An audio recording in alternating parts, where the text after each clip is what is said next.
আমার নাম অপু, ক্লাস 5-এ পড়ি। আমাদের গ্রামটার নাম কল্যাণপুর। চারপাশে ধানক্ষেত, বাঁশবন আর মাঝে মাঝে শুঁয়োপোকা। স্কুলে যেতে হলে একটা পুকুর পাড় দিয়ে যেতে হয়। সেই পুকুরটা খুব গভীর না, কিন্তু তার জল বড় শান্ত। আমি একা একা হাঁটতে হাঁটতে প্রায়ই দাঁড়িয়ে পড়ি সেই পুকুরটার সামনে। মা বকেন।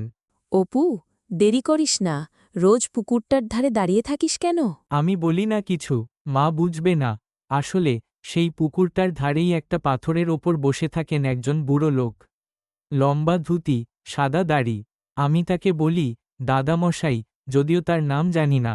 প্রতিদিন সকালে আমি যখন যাই তিনি বলেন, আয় অপু, একটা গল্প বলি। আজকে গল্প না শুনে যাস না রে, একটা আশ্চর্য গল্প বলবো। আমি সময় পেলেই বসে পড়ি। তিনি বলেন বাঘের গল্প, ভূতের গল্প, পাখিদের কথা, আর কবে কবে তিনি জাহাজে চড়েছিলেন। একদিন স্কুলে পরীক্ষা ছিল, আমি তাড়াহুড়ো করছিলাম।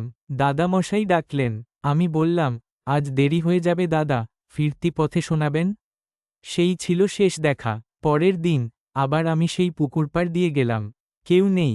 দুপুরে জিজ্ঞেস করলাম, মা, কে মা, পুকুরপাড়ে যে সাদা দাড়িওয়ালা বুড়ো লোক বসতেন, উনি কোথায়? মা থমকে গেলেন। আমি চুপ করে গেলাম। কেউ বিশ্বাস করল না, কিন্তু আমি জানি তিনি ছিলেন। তার গল্প ছিল, চোখে ছিল অদ্ভুত আলো। সব গল্প বলা হয় না, কিছু গল্প শুধু মনে থেকে যায়।